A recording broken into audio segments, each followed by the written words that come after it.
வணக்கம் நண்பர்களே. நாம் இன்னைக்கு இந்த வீடியோவில் என்ன ஒரு முக்கியமான தகவலை பற்றி தெரிஞ்சுக்க போகிறோம் அப்படின்னு சொல்லிட்டு பார்த்தீங்கன்னா, சிடபிள்யூசி சீசன் 7 அப்படிங்கிற குக்கிங் ஷோ வந்து இன்னைக்கு விஜய் டிவியில் டெலிகாஸ்ட் ஆகிட்டு வருது. ஆரம்பத்தில் 6 சீசனாக இல்லாத நிறைய சேஞ்சஸை இன்னைக்கு சிடபிள்யூசி டீம் வந்து இன்னைக்கு சீசன் 7ல் கொண்டு வந்திருக்காங்க.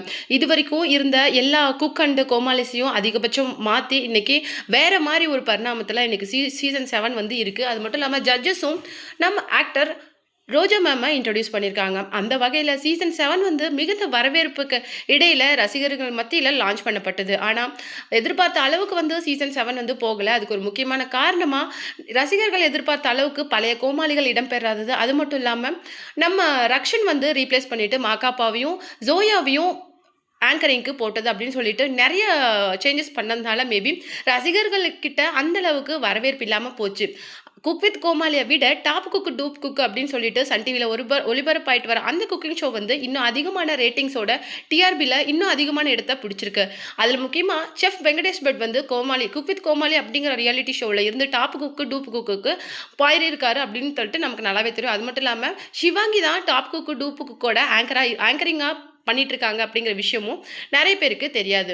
இதில் இன்னொரு முக்கியமான விஷயம் என்ன அப்படின்னு சொல்லிட்டு பார்த்தீங்கன்னா, சிடபிள்யூசி சீசன் 7ல் இப்போ ஏற்பட்டிருக்க ஒரு பெரிய பிரச்சனை அப்படிங்கிறது இன்னைக்கு மிகப்பெரிய வைரலாக இன்னைக்கு இணையதளங்களில் போயிட்டு இருக்கு. அது ஒரு முக்கியமான காரணமாக திவாகருக்கும் புகழ், கானா வினோத், மாக்காப்பா அப்படின்னு சொல்லிட்டு இவங்களுக்கு நடுவில் நடைபெற்ற அந்த சண்டை அப்படிங்கிறது இன்னைக்கு போலீஸ் கேஸ் விசாரணை அப்படின்னு சொல்லிட்டு பெரிய லெவலில் போயிருக்கு. மாக்காப்பா வந்து என்ன சொல்றாரு அப்படின்னு சொல்லிட்டு பார்த்தீங்கன்னா, என்னுடைய நண்பனோட வைஃபாக இருக்கட்டும், யாராக இருக்கட்டும், எந்த பொண்ணுக்கிட்டையும் தப்பாக நடக்கிறத பார்த்துக்கிட்டு யாராலையும் சும்மா இருக்க முடியாது. அதுக்காக நாங்கள் ரியாக்ட் பண்ண போய் இன்னைக்கு இவ்வளோ தூரம் நிற்கிறோங்க அப்படின்னு சொல்லிட்டு பார்த்தா அதில் எங்களுக்கு எந்த விதமான ப்ராப்ளமும் இல்லை. இங்கே மட்டும் இல்லை, எங்கே போய் சொன்னாலும் கமிஷனர் ஆஃபீஸ்க்கே போனாலும் உண்மை தான். உண்மையை எங்கே வேணாலும் தைரியமாக சொல்லலாம். ஏன்னா கிட்டத்தட்ட நான் மட்டும் இல்லை, செட்டில் கிட்டத்தட்ட 30 பேர் இருந்திருக்காங்க. 30 பேருமே இந்த விஷயத்தை பார்த்துட்டு இருக்காங்க. ஸோ எங்களுக்கு எங்கே வேணாலும் வந்து இந்த விசாரணைக்கு ஒத்துழைக்கிறதுக்கு எங்களுக்கு எந்த விதமான பிரச்சனையும் இல்லை அப்படிங்கிற மாதிரி மாக்காப்பா சொல்லியிருக்காரு.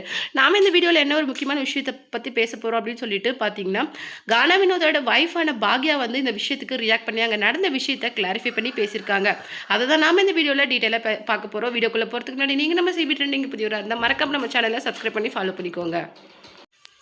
கானா வினோத்தோட வைஃபான பாக்யா வந்து சிடபிள்யூசி சீசன் 7ல் நடந்த இந்த இஷ்யூ சம்மந்தமாக ஒரு கிளாரிஃபிகேஷனை கொடுத்துருக்காங்க. அது என்ன அப்படின்னு சொல்லிட்டு பார்த்தீங்கன்னா, சிடபிள்யூசி அப்படிங்கிறதே ஒரு ஃபன்னான ரியாலிட்டி ஷோ அப்படிங்கிறது எல்லாருக்குமே தெரியும். ஒருத்தருக்கு ஒருத்தர், அதாவது குக்கு, கோமாளி, செஃப், அப்புறம் ஜட்ஜஸ் அப்படின்னு சொல்லிட்டு எல்லாருமே ஒவ்வொருத்தரும் கலாட்டா பண்ணிட்டு இருப்பாங்க. முக்கியமாக கோமாளிஸ் வந்து எல்லாருமே ஃபன் பண்ணுற மாதிரி பேசிகிட்டு இருப்பாங்க. இப்படி தான் அந்த ரியாலிட்டி ஷோவோட தன்மை அப்படிங்கிறதே இருக்கும். ஆனால் இதெல்லாம் பிரேக் பண்ணுற மாதிரி திவாகர் நடந்துக்கிட்ட விதம் அப்படின்னு கொஞ்சம் அப்யூசிவாக இருந்தது. அதில் ஒரு முக்கியமான விஷயம் என்ன அப்படின்ட்டு பார்த்தீங்கன்னா, என்ன சொல்லியிருக்காங்க அப்படின்னு சொல்லிட்டு பார்த்தீங்கன்னா, உங்களோட ஹஸ்பண்ட் முன்னாடி உங்களை யாராவது தப்பாவோ இல்லை அப்யூசிவாக பேசுகிற மாதிரி நடந்துக்கிட்டா நீங்கள் என்ன பண்ணுவீங்க? உங்களுடைய கணவர் அந்த விஷயத்துக்கு என்ன ரியாக்ட் பண்ணுவார்? அதே மாதிரி தான் அங்கே ஒரு விஷயம் நடந்தது. அதாவது திவாகர் என்னுடைய ஷோல்டர் மேலே கையை போட்டுக்கிட்டு, இவ்வளோ நாள் வந்து நீங்கள் அவங்களுடைய ஒய்ஃபாக இருந்தீங்க, ஒரு நாளைக்கு என்னுடைய ஒய்ஃபாக இருங்க அப்படின்னு சொல்லிட்டு கேட்டாங்க. ஆனால் அது வந்து ஃபன்னாக இல்லை. உடனே வந்து கானா வினோத்துக்கு கோவம் வந்துருச்சு. அதனால தான் அவருடைய சட்டையை பிடிச்சி அவர் சண்டைக்கு போயிட்டாரு.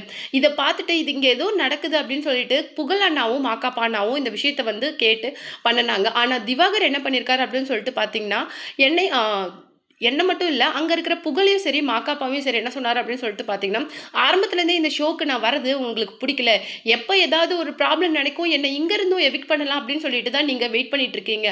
ஆல்ரெடி விஜய் டிவியில் ஒளிபரப்பாயிட்டு வர அண்டா கசம் ஷோலேருந்து நான் எவிக்ட் ஆகிறதுக்கு நீங்கள் தான் முக்கியமான காரணம். இப்போ குக் வித் கோமாளியிலேருந்தும் என்னை வந்து தூக்கி எறியறதுக்கு பார்க்குறீங்க அப்படின்னு சொல்லிட்டு மாக்காப்பா கிட்ட திடீர்னு சண்டைக்கு போயிட்டார். அது மட்டும் இல்லாமல் புகழுக்கு எங்கே நான் சிடபிள்யூசியில் உன்னுடைய பிளேஸை விட அதிகமான இடத்துக்கு வந்துடுவேன் அப்படின்னு சொல்லிட்டு உனக்கு ஆரம்பத்துலேருந்தே என்னை பார்த்தா பயம், அது மட்டும் இல்லாமல் பொறாமை, அந்த ஜெலசினால தான் நீயும் வந்து மற்றவங்க கூட சேர்ந்துக்கிட்டு என்ன இங்கேருந்து துரத்த பார்க்குற, இந்த விஷயங்கள்லாம் எனக்கு ஆரம்பத்திலேயே தெரியும் அப்படின்னு சொல்லிட்டு தன்னை போல பேச ஆரம்பிச்சிருக்காரு. இதுக்கு இரிட்டேட் ஆன மாக்காப்பா அதுக்கப்புறம் புகழ் இவங்க எல்லாரும் சேர்ந்து ஒரு சண்டையில் இறங்கியிருக்கிறாங்க. அப்புறமேலு தன்னை இரும்பு ராடால் தாக்கிட்டாங்க. அது மட்டும் இல்லாமல் அபியூசிவான வேர்ட்ஸ் என்ன மட்டும் இல்லாமல் என்னுடைய அம்மா, அது மட்டும் இல்லாமல் என்னுடைய ப்ரொஃபஷனை பற்றியும் தப்பாக பேச ஆரம்பிச்சிட்டாங்க அப்படின்னு சொல்லிட்டு ஒரு பக்கம் திவாகர் தாம் பக்கம் இருக்கிற குற்றச்சாட்டையும் முன் வச்சிருக்கிறாரு.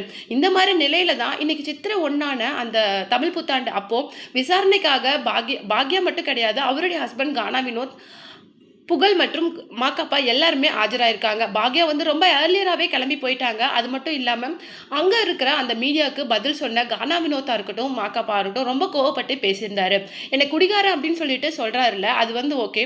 நீங்க ஒரு ப்ரொஃபஷனல் தானே. உங்க ப்ரொஃபஷனுக்கு நீங்க குடிச்சிட்டு போவீங்களா? நான் ஒரு நாளைக்கு குறைஞ்சது 18 மணி நேரம் நிக்கிறேன்.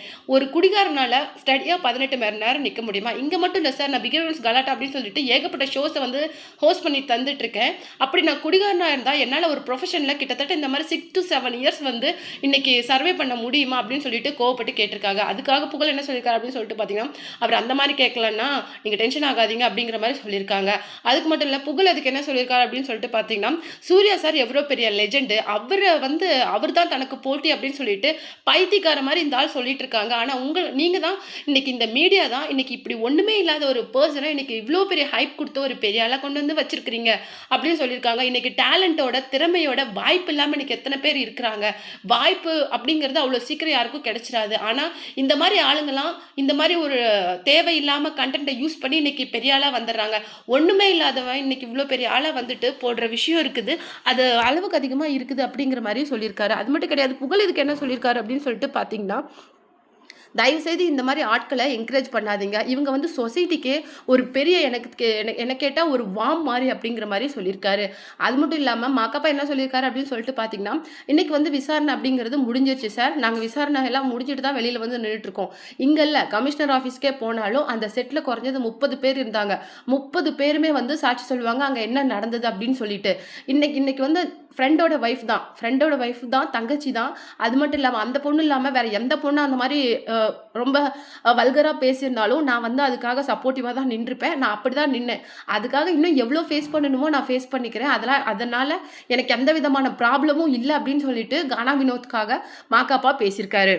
இது ஒரு புறம் இருக்க, பிக் பாஸ் தாமரை வந்து ஆதியோட ஒரு ஃபினான்ஷியல் இஷ்யூல மாட்டிட்டு இருந்தாங்க. கிட்டத்தட்ட அவர் வந்து தன்னுடைய சேவிங்ஸ் அது மட்டும் இல்லாம ஒரு 3 பவுன் செயின ஏமாத்திட்டதா வந்து இன்னைக்கு ஒரு அவேர்னஸ் வீடியோ போட்டது மட்டும் இல்லாம நீங்களும் அந்த மாதிரி ஏமாத்தப்பட்டிருந்தீங்களா மறக்காம இந்த நம்பரை கான்டாக்ட் பண்ணுங்க அப்படிங்கிற மாதிரி சொல்லியிருந்தாங்கல்ல. அவங்க வந்து இன்னைக்கு சின்ன மருமகள் சீரியல் ஸ்வேதாவோட கணவரான ஆதி வந்து என்ன பண்ணியிருக்காரு அப்படின்னு சொல்லிட்டு பார்த்தீங்கன்னா, அவங்க மேல தான் அந்த குற்றச்சாட்டை தாமரை முன் வச்சிருந்தாங்க. இன்னைக்கு அந்த ஆதி அப்படிங்கிற பர்சன் வந்து சூசைட்க்கு ட்ரை பண்ணியிருக்காங்க அப்படிங்கிற ஒரு தகவல் வந்து இன்னைக்கு இணையதளத்துல வைரலா போயிட்டு இருக்கு. ஏன்னா பிக் பாஸ் தாமரை மட்டும் கிடையாது. இன்னும் நிறைய சின்னத்திரை செலிபிரிட்டிஸ் விஜய் பிரியங்கா இருக்கட்டும், ரவீனாவா இருக்கட்டும், சிவானியா இருக்கட்டும், வெற்றி வசந்த் தம்பதியான வைஷ்ணவி 2 பேரும் இருக்கட்டும், இவங்க எல்லாருமே தன்னையும் கிட்டத்தட்ட 2 lakhs ஏமாத்திட்டாங்க, 5 lakhs ஏமாத்திட்டாங்க அப்படின்னு சொல்லிட்டு ஆதி மேல இன்னைக்கு குற்றச்சாட்டை முன் வச்சிருக்காங்க. அந்த வகையில ஆதி வந்து என்ன பண்ணிருக்காரு அப்படின்னு சொல்லிட்டு பாத்தீங்கன்னா, சூசைடுக்கு ட்ரை பண்ணிருக்காரு அப்படிங்கிற ஒரு விஷயம் இன்னைக்கு ரொம்பவும் வைரலா போயிட்டு இருக்கு. அது மட்டும் கிடையாது. இவங்க எல்லாருமே சொன்ன இன்னொரு விஷயம் என்ன அப்படின்னு சொல்லிட்டு பாத்தீங்கன்னா, ஸ்வேதாவால தான் ஆதி எங்களுக்கு தெரியும். ஸ்வேதா எங்களுக்கு ஒரு நல்ல ஃப்ரெண்டு அப்படிங்கிற ஒரு காமனான விஷயத்தையும் சொல்லியிருக்காங்க. இதால ஸ்வேதா இன்னும் அப்செட்ல இருக்காங்க அப்படிங்கிற ஒரு விஷயமும் இன்னைக்கு ஒரு பேசுபொருளா இன்னைக்கு இணையதளத்துல போயிட்டு இருக்கு.